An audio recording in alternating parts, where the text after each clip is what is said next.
The Peloponnesian War, 431 to 404 BC, was an ancient Greek war fought between Athens and Sparta and their respective allies for the hegemony of the Greek world. The war remained undecided for a long time, until the decisive intervention of the Persian Empire in support of Sparta. Led by Lysander, the Spartan fleet, built with Persian subsidies, finally defeated Athens and started a period of Spartan hegemony over Greece. Historians have traditionally divided the war into three phases. The first phase, 431 to 421 BC, was named the 10 Years' War, or the Archidamian War, after the Spartan king Archidamus II, who launched several invasions of Attica with the full hoplite army of the Peloponnesian League, the alliance network dominated by Sparta, then known as Lacedaemon. However, the long walls of Athens rendered this strategy ineffective, while the superior navy of the Delian League, Athens' alliance, raided the Peloponnesian coast to trigger rebellions within Sparta. The precarious Peace of Nicias was signed in 421 BC and lasted until 413 BC.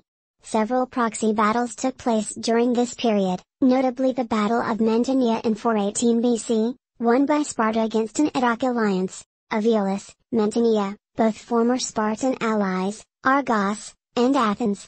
The main event was nevertheless the Sicilian expedition, between 415 and 413 BC, during which Athens lost almost all its navy in the attempted capture of Syracuse, an ally of Sparta.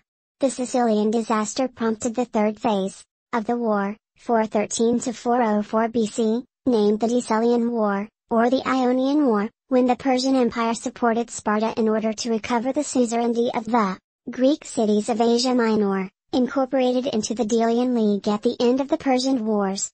With Persian money, Sparta built a massive fleet under the leadership of Lysander, who won a streak of decisive victories in the Aegean Sea, notably at Potamos, in 405 BC.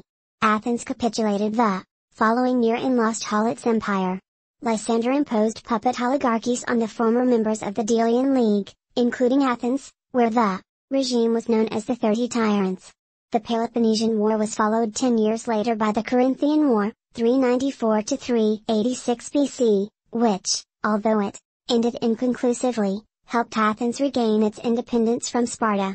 The Peloponnesian War reshaped the ancient Greek world.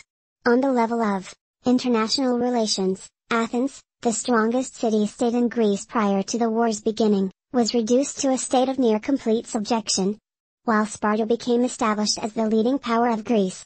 The economic costs of the war were felt all across Greece. Poverty became widespread in the Peloponnese, while Athens was completely devastated and never regained its pre-war prosperity. The war also wrought subtler changes to Greek society. The conflict between democratic Athens and oligarchic Sparta, each of which supported friendly political factions within other states, made war a common occurrence in the Greek world.